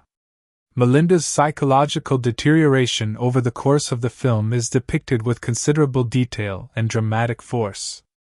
She displays behaviors and emotional patterns that in a clinical context would likely be associated with diagnoses involving obsessive thought patterns, difficulty managing anger, and the long-term psychological effects of unprocessed trauma. The historical relationship between Black Americans and mental health treatment is a complex and deeply troubled one. For generations, Black communities in America have approached mental illness and psychological distress with a combination of stigma, skepticism, and genuine distrust of the medical and psychiatric establishment. That distrust is not irrational. It is rooted in a long history of the American medical establishment treating black bodies and black minds as subjects for experimentation and exploitation rather than as patients deserving of care and dignity. The legacy of figures like J. Marion Sims, who performed surgical experiments on enslaved black women without anesthesia, and the Tuskegee syphilis study, in which black men with syphilis were deliberately left untreated for decades so researchers could observe the progression of the disease, created a deep and generationally transmitted distrust of medical institutions within black communities. This distrust extends to psychiatry and mental health treatment, where black patients have historically faced misdiagnosis, overmedication, and a profound lack of culturally competent care. Within many black communities, there has also been a strong cultural and religious tradition of handling emotional and psychological difficulties within the family, and the church rather than seeking professional therapeutic help. Phrases like "what happens in this house stays in this house" reflect a cultural norm around privacy and self-sufficiency that, while rooted in genuine community solidarity, has historically made it harder for individuals who needed professional mental health support to seek it without shame or stigma. Melinda's story in Acrimony is in many ways a portrait of what can happen when trauma goes untreated across an extended period of time. The injuries she sustained, both physical and emotional, in response to Robert's first betrayal during college was never properly processed or healed. The grief over her permanent infertility was never worked through in any meaningful therapeutic context. The resentment that built up over years of financial sacrifice and emotional labor was never addressed or released in healthy ways. And the result of all that accumulated, unprocessed pain is the woman we see at the beginning of the film, sitting in a courtroom, barely able to contain herself, ordered by a judge to attend therapy that she clearly resents and resists. The film's use of the therapy framing device is culturally significant precisely because it places mental health treatment at the center of the story. The entire narrative is structured around Melinda sitting in a therapist's office and talking through her experiences. Tyler Perry is essentially arguing, through the structure of his own film, that the story Melinda is telling, the story of her life and her love and her losses, needed to be told in a therapeutic context decades before it was. If Melinda had had access to and engaged with genuine mental health support at key moments throughout her life, the film's ending might have looked very different. This message, the idea that therapy and mental health treatment are not signs of weakness but rather essential tools for surviving the kinds of pain that life inflicts on people, is one that resonated deeply with many Black audience members who recognized in Melinda's story the consequences of the cultural silence around mental health in their own communities. Taraji P. Henson herself has been a prominent advocate for mental health awareness in the Black community, and her embodiment of a character whose unaddressed psychological pain ultimately destroys her gave that advocacy a powerful and very public cinematic expression. The Fatal Attraction comparison and Hollywood history. Acrimony was almost universally compared by critics to the 1987 Hollywood thriller Fatal Attraction, in which Glenn Close plays a woman who becomes dangerously obsessed with a married man who she had a brief affair with. The comparison is understandable on a surface level, since both films feature women whose romantic obsessions turn violent and ultimately fatal. But the differences between the two films are actually far more revealing than their similarities. Fatal Attraction was made in 1987 by a predominantly white creative team for a predominantly mainstream Hollywood audience, and its central character, Alex Forrest, played by Glenn Close, is positioned throughout the film primarily as a threat to the safety and happiness of a white male protagonist and his family. Alex's obsession is presented largely as irrational and monstrous, with relatively little time given to understanding or contextualizing the emotional reality behind her behavior. The film was enormously successful and culturally influential, but it was also widely criticized by feminist scholars and cultural critics for the way it portrayed a single professional woman's mental instability as inherently dangerous and ultimately deserving of violent elimination. Acrimony operates in a fundamentally different way. While Melinda's behavior becomes increasingly dangerous and ultimately results in her own death, the film invests enormous time and dramatic energy in making the audience understand how she got to that point. We see every sacrifice she made. We feel every disappointment she endured. We witness every moment when her trust was betrayed or her devotion went unrecognized. By the time Melinda is standing on that yacht with a gun, we understand exactly why she is there, even if we do not condone what she is doing. That is a completely different moral and emotional proposition than Fatal Attraction offers, and it reflects a fundamentally different set of cultural values and storytelling priorities.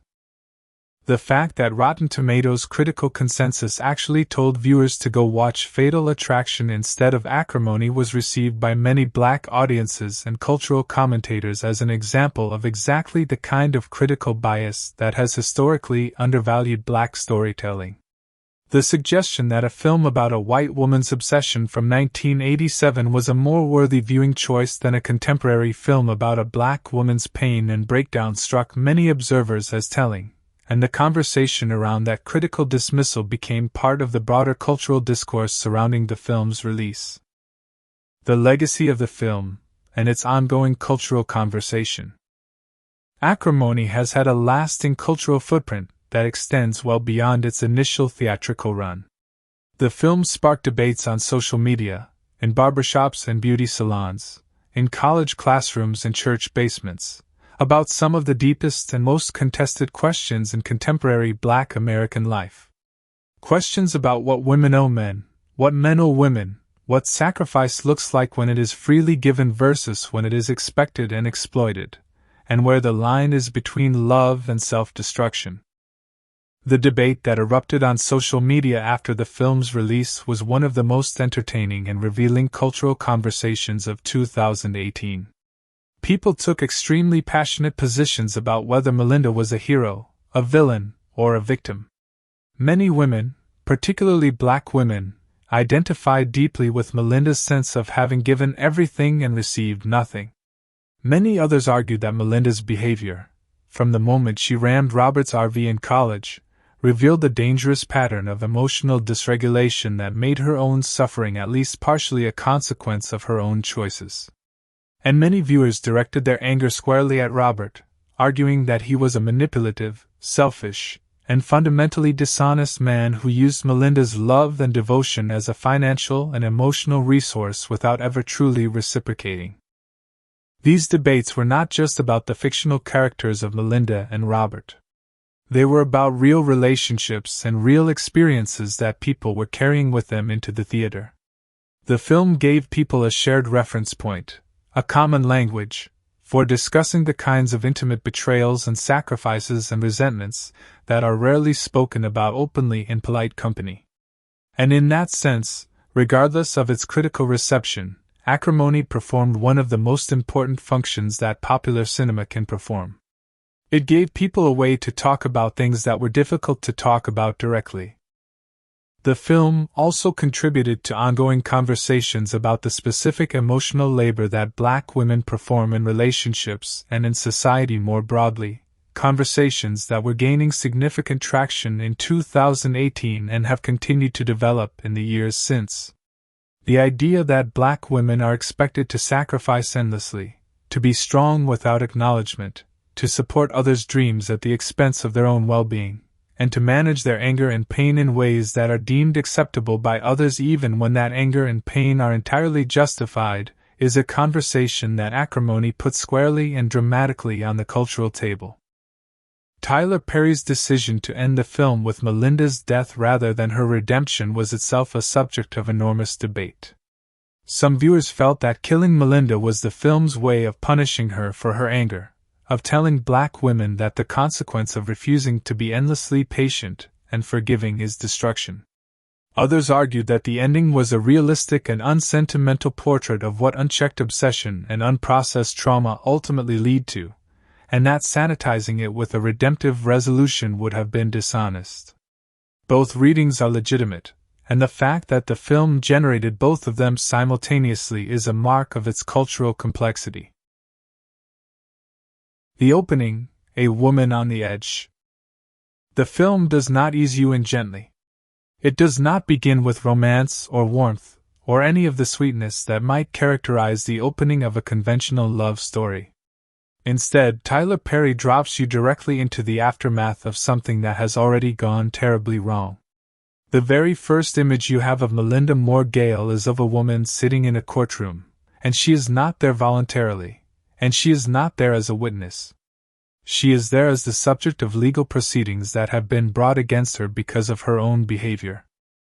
The courtroom is formal and serious, and the judge presiding over the case addresses Melinda directly and with considerable gravity. The judge makes it very clear that what Melinda has done has crossed a line that the law cannot ignore. However, rather than sentencing her to jail time immediately, the court decides to give Melinda an opportunity to demonstrate that she can get herself under control. She is ordered to attend mandatory therapy sessions with a court-appointed counselor. The implication is clear. If she does not comply, if she does not show genuine engagement with the therapeutic process, the consequences will escalate significantly, and could include incarceration. Melinda sits in that courtroom, and the rage coming off of her is almost visible in the air around her. Her jaw is clenched. Her eyes are hard and burning. She has to be physically nudged by her attorney sitting beside her just to acknowledge the judge's instructions and confirm that she understands the terms being laid out for her. She is not remorseful. She is not relieved to be avoiding jail. She is furious, and the fury is so deep and so entrenched inside her that she cannot even perform a basic social courtesy in a formal legal setting without it threatening to break through the surface. She begins attending her mandatory therapy sessions, and she makes no secret of the fact that she resents being there. She feels that she is the wrong party in whatever situation brought her to this point, and being sent to therapy feels to her like yet another indignity piled on top of all the others she has already suffered. But slowly, with the patient encouragement of the therapist, she begins to open up. She begins to tell her story. And the film shifts backward in time, into Melinda's past, into the beginning of everything. It is critically important to hold on to this framing as you watch the rest of the film. Everything we are about to see is being told by Melinda, from Melinda's perspective, filtered through Melinda's understanding and interpretation of events. We are not watching an objective documentary account of what happened. We are watching one person's experience of her own life, shaped by her pain, her sense of injustice, and the particular way she has come to understand the story of her own love and loss. That subjectivity is not a flaw in the storytelling. It is the entire point of the storytelling, and it becomes more and more significant as the story unfolds. Young Melinda, before Robert. Before we get to Robert, it is important to understand who Melinda was and what her life looked like before he entered it. Melinda grew up in a family with her mother and her two sisters, June and Brenda. The relationship between the three sisters is close but complicated, as sibling relationships often are. June and Brenda are more cautious and practical than Melinda, more guarded in their emotions and more skeptical about the men who come into their sister's life. They love Melinda deeply, but they see things in her that concern them, a tendency to give too much, a willingness to override her own better judgment when her heart is involved, a capacity for devotion that can tip over into something less healthy when directed at the wrong person. Melinda's mother is the financial and emotional anchor of the family. She works hard and sacrifices significantly to give her daughters opportunities, including the opportunity to attend college. She has put together a modest but meaningful inheritance over the course of her life, money that she intends to leave to her daughters as a safety net for their futures. This inheritance is going to become one of the most significant plot elements in the entire film, but at this early stage it is simply the symbol of a mother's love and sacrifice for her children. Melinda goes to college, and it is there that everything changes. The collision. Melinda meets Robert. Melinda is on campus going about her day, navigating the ordinary rhythms of college life, when she collides with another student. The collision is accidental and physically jarring, and their papers and belongings get mixed up in the chaos of the moment.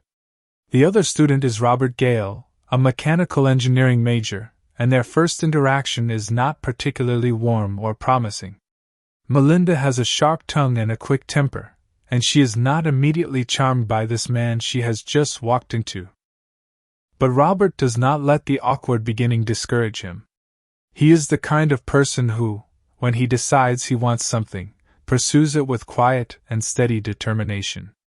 He goes out of his way to track down Melinda's dorm room so he can return her papers and retrieve his own. When he shows up at her door, the dynamic between them shifts slightly. Away from the chaos of the campus collision, there is space for something else to emerge. He is calm and easy in his manner, intelligent and passionate when he speaks about his studies and his dreams, and there is an undeniable attractiveness to his confidence and his vision. He offers to help Melinda with her coursework since he has already taken the class she is struggling with, and she accepts, perhaps more out of practical necessity than genuine enthusiasm. They begin spending time together studying, and that shared time gradually becomes something more. The more Melinda gets to know Robert, the more she is drawn into his orbit. He has a dream that he speaks about with infectious conviction. He is designing a revolutionary battery, a piece of engineering technology that he genuinely believes will change the world and make him extraordinarily successful one day. He is not bragging when he talks about it. He is a true believer in his own vision, and there is something deeply attractive about that kind of focused, passionate certainty in a young man. The attraction between them deepens slowly and then all at once, as these things tend to do. There is chemistry, there is intellectual connection, and there is the particular intensity that comes with being young and in college and feeling, for perhaps the first time, that you have found someone who truly sees you. The mother's death and the deepening bond. Then tragedy enters the story. Melinda's mother becomes ill and passes away. For Melinda, this is an absolutely devastating loss. Her mother was the anchor of the family, the person who sacrificed and worked and held everything together, and losing her creates a grief so profound that it reshapes everything. Robert is there for Melinda during this period with a presence and a gentleness that moves her deeply. He comforts her, sits with her, holds space for her pain in a way that no one else quite manages to do. He introduces her to music that brings her a kind of peace and beauty in the middle of her sorrow. It is during this period of grief and vulnerability that Melinda gives herself to Robert completely. Not just physically, though that happens too, but emotionally and spiritually. She opens herself to him in the way that people only open themselves when they are at their most raw and unguarded, when the walls that normally protect them have been knocked down by grief. For Melinda, this is not a casual or meaningless act. She is not the kind of person who gives pieces of herself away lightly. When she gives herself to Robert, she gives him everything, and in her mind and heart, she is his and he is hers in a way that is total and permanent. The inheritance her mother left behind becomes part of the picture at this point. It is not an enormous fortune, but it is significant, and it represents decades of her mother's hard work and sacrifice. Melinda's sisters are immediately protective of this money, and very specifically warn Melinda not to tell Robert about it. They do not trust him, and they do not want his hands anywhere near the financial legacy their mother worked so hard to leave for her daughters. Melinda hears this warning, but she is so deep in her feelings for Robert that the warning does not land with the weight it should. The first betrayal, cheating and catastrophe. The relationship between Melinda and Robert is still in its early stages, still carrying the warmth and excitement of new love, when the first catastrophic crack appears. Melinda discovers that Robert has been cheating on her. The other woman is someone named Diana Wells, a name that is going to echo through every subsequent chapter of this story like a recurring nightmare. Diana is not a stranger or a random person. She is someone whose existence in Robert's life represents a deliberate and sustained deception, a betrayal of the trust and devotion that Melinda has been pouring into this relationship. When Melinda finds out, the response she has is not the response of a person who processes pain quietly or rationally. The rage that lives inside Melinda is not a small or manageable thing. It is enormous and consuming, and when it is triggered by something this significant, it overwhelms everything else, every rational thought, every instinct of self-preservation, every consideration of consequence. She gets into her car and she drives directly to Robert's RV, the vehicle he is living in at the time, and she does not stop when she reaches it. She rams it. She slams her car into that RV with full force, and she does not stop at one impact. She hits it again and again, fueled by a fury so absolute that she is no longer making decisions. She is simply an explosion in motion.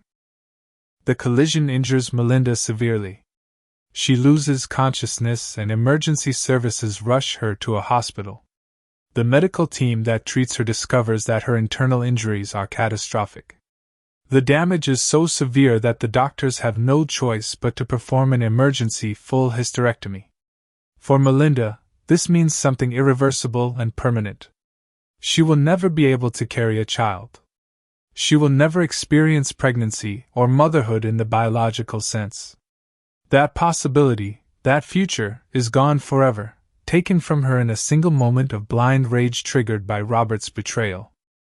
This is the moment that the entire film pivots on, even though it happens early in the story. Everything that comes after, every sacrifice Melinda makes, every resentment she carries, every explosion of rage that follows, is connected to this moment and what it costs her. The hysterectomy is not just a medical event. It is the point at which Melinda's life is permanently altered by the consequences of loving Robert Gale, and the tragedy is that the alteration came not from Robert's hand directly but from her own uncontrollable response to his actions. That complexity, the way Melinda's own nature becomes complicit in her suffering, is one of the most painful and thought-provoking aspects of the entire story. The reconciliation, choosing him again. You would think that after everything that just happened, after the cheating, after the accident, after the hysterectomy, Melinda would be done with Robert permanently and completely. Any outside observer looking at the situation would tell her in the strongest possible terms to walk away and never look back. And her sisters, June and Brenda, do exactly that. They sit Melinda down and they tell her with absolute clarity that Robert is not good for her, that he does not deserve her forgiveness, and that the wisest and healthiest thing she can do is end the relationship entirely and move forward with her life. But Melinda does not listen. She cannot listen, or perhaps more accurately, she will not listen, because the part of her that loves Robert is louder than the part of her that recognizes the danger. She forgives him. She takes him back. She chooses him over the advice of every person in her life who loves her and wants to protect her, and she commits herself to him with a totality that is both deeply moving and deeply alarming. They get married. Melinda becomes Mrs. Gale and she throws herself into the role of wife with every ounce of herself. She is not a half-hearted partner. She is not someone who holds anything back out of self-protection or residual resentment. She gives this marriage everything she has, because that is the only way Melinda knows how to love. All the way, completely, without reservation. But the circumstances of the marriage are difficult from the very beginning. Robert has a criminal record. At some point in his past he was convicted of stealing shoes, a crime that seems almost absurdly minor in relation to its consequences, and he served 2 years in prison for it. That felony conviction follows him everywhere and makes finding stable employment extremely difficult. Employers are not eager to hire someone with a criminal record, and so Robert struggles to find and keep work consistently. The financial weight of the household falls on Melinda almost entirely. She works every day. She pays the bills. She keeps the lights on and food on the table. She manages the finances and absorbs the stress of being the sole reliable income earner in the household while Robert continues developing his battery invention, holding on to his dream with the same passionate conviction he had back in college, still absolutely certain that one day it is going to change everything for both of them. Melinda's sisters watch all of this, and their worry deepens with every passing month. They are watching their sister work herself to exhaustion in support of a man they never trusted, and they are watching the inheritance money their mother worked her whole life to leave behind sit there like a target, while Robert's financial schemes circle closer and closer to it. They warn Melinda repeatedly. They remind her of what their mother would have wanted. They beg her to protect herself and her financial future. But Melinda is committed to Robert and to the marriage, and she hears their warnings through a filter of love that makes it impossible for their words to fully land. The investment, everything on the line. Robert's battery invention has been his passion project since long before the marriage, and he has never stopped believing in it or working on it. He is convinced that if he can build a proper working prototype and get it in front of the right investor, he can sell it for a life-changing sum of money and transform both of their lives permanently. He identifies a venture capitalist named Mr. Prescott as the person he needs to reach. Prescott is a powerful figure in the business world, someone with the financial resources and the industry connections to take Robert's battery from a design concept to a commercial reality. And Robert is absolutely certain that once Prescott sees what the invention can do, the deal will happen. But building the prototype requires money that Robert does not have. It requires more money than their day-to-day income can provide. And so Robert comes to Melinda with a proposal. He wants her to invest her inheritance in the project.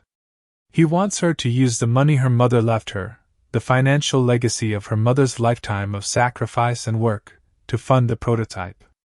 And beyond that, he also wants to mortgage their home, to put up the roof over their heads as collateral in pursuit of his dream. The conversation between them at this point is one of the most emotionally loaded in the entire film, because you can see in Melinda's face every competing feeling she is having simultaneously. There is love for Robert, and genuine belief in his dream. There is the voice of her sisters and their years of warnings ringing in the back of her mind. There is the memory of her mother, and what that money represents. There is the knowledge of everything she has already sacrificed and the question of whether she is willing to sacrifice this much more. And underneath all of it, there is the particular vulnerability of a woman who has given so much of herself to a man that the idea of withholding anything from him feels like a kind of betrayal of the love she has committed to. She says yes. She agrees to invest the inheritance and to mortgage the home. She makes this decision not out of stupidity or blindness, as it might be tempting to think, but out of a love so total and a commitment so complete that she cannot find the part of herself willing to say no to him. She is betting on Robert because she has already bet everything else on him, and backing out now would be admitting that all of her previous sacrifices were made on the wrong gamble, and that is a truth she is not yet able to face. The money is invested. The prototype is built. Robert approaches Prescott with everything he has, his design, his prototype, his years of work and passion and conviction. And Prescott says no. The rejection is absolute. The project is not moving forward. All of the money that Melinda invested, all of the risks she took on by mortgaging their home, and it has come to nothing. The door has been closed. The years of hardship. The years that follow the Prescott rejection are a long and grinding descent into financial and emotional exhaustion. The debt from the mortgage is real and it is not going away. Melinda continues to work. She continues to carry the financial weight of the household. She watches the inheritance money drain away. She watches her mother's lifetime of sacrifice dissolve into the black hole of Robert's failed dream. And she does not allow herself to fully reckon with the enormity of what has been lost because doing so would require acknowledging things she is not ready to acknowledge. Robert keeps trying. He approaches Prescott again and again, convinced that if he can just refine the invention a little more, or find the right angle of approach, or catch Prescott at the right moment, the deal will happen. Each rejection is a fresh wound for both of them. But it is Melinda who absorbs the financial consequences of each failure most directly. She is the one juggling the bills, managing the debt, and keeping the household functioning while Robert chases a dream that keeps slipping just out of reach. Their relationship during this period is strained in ways that are quiet but corrosive. The financial stress creates tension. The years of sacrifice without return create resentment that Melinda tries to keep submerged but that leaks into their interactions in small and painful ways. The absence of children, that permanent loss from the early days of their relationship, sits between them as an unspoken grief that neither of them fully addresses. Melinda gave up the possibility of biological motherhood in a moment caused by Robert's betrayal, and that fact never goes away, even when it is not being spoken about directly. Melinda's sisters continue to watch the situation with growing alarm and frustration. They can see what Melinda either cannot or will not see, that the balance of this relationship has never been equal, that the sacrifice has always flowed in one direction, and that Robert's dream has consumed not just his own resources but everything their sister had and was.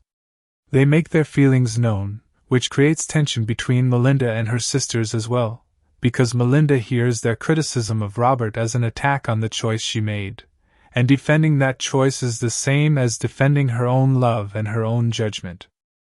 The divorce, the end of the marriage. The marriage eventually reaches a point where it simply cannot continue. The love has not disappeared entirely, but it has been so eroded by years of financial stress, broken trust, and emotional exhaustion that it can no longer hold the weight of the relationship together. Melinda comes to the decision that the marriage must end, and she files for divorce. The legal process of divorcing Robert is itself painful and complicated. A settlement is eventually reached through the courts. Melinda receives a financial payment and is awarded the right to keep the house. Robert leaves with considerably less. On the surface, this might look like Melinda has been compensated in some way for her years of sacrifice. But the reality is far more complicated and far more painful than the settlement figures suggest. The house is still mortgaged. The inheritance money is gone. The years of her life that she poured into Robert's dream cannot be reclaimed or compensated for by any legal settlement. And she is alone, middle-aged, childless, and emotionally devastated in ways that no financial figure can address. Robert walks out of the marriage and into whatever comes next for him, and Melinda tries to rebuild some version of a life for herself from what remains. The divorce feels like the end of the story, the closing of a painful chapter that, however badly it went, is at least finally over. But it is not over. Not even close. Because fate has one more turn to make, and it is the cruelest one yet. Robert's success, the world turned upside down.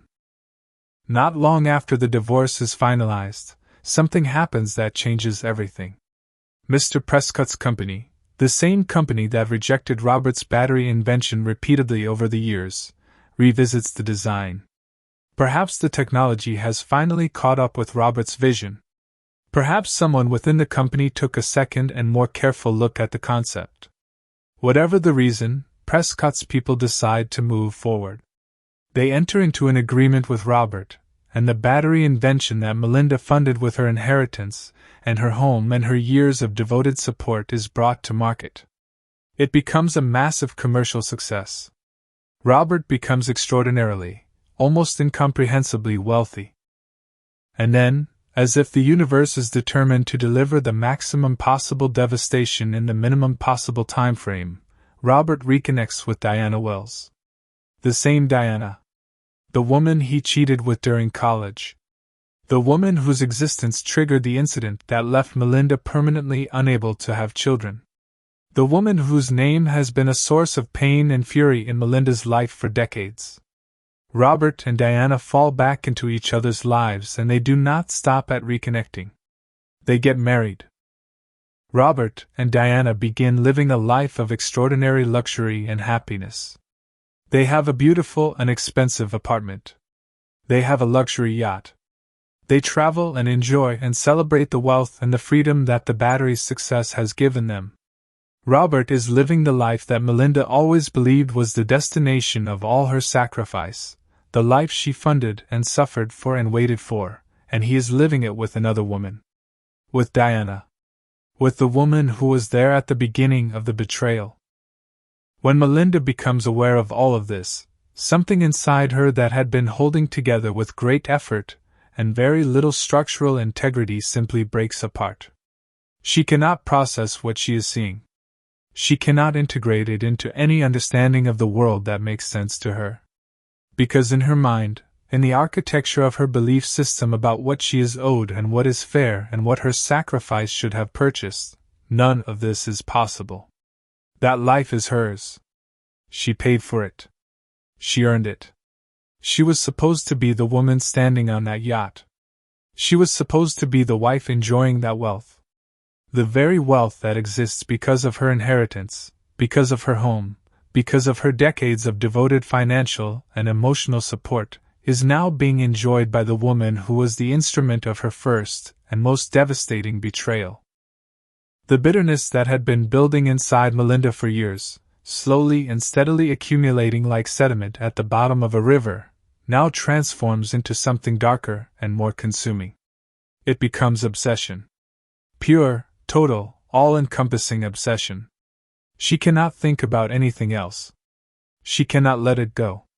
She begins monitoring Robert and Diana, keeping track of their movements and their life together, feeding her own rage with every glimpse of the happiness they are sharing.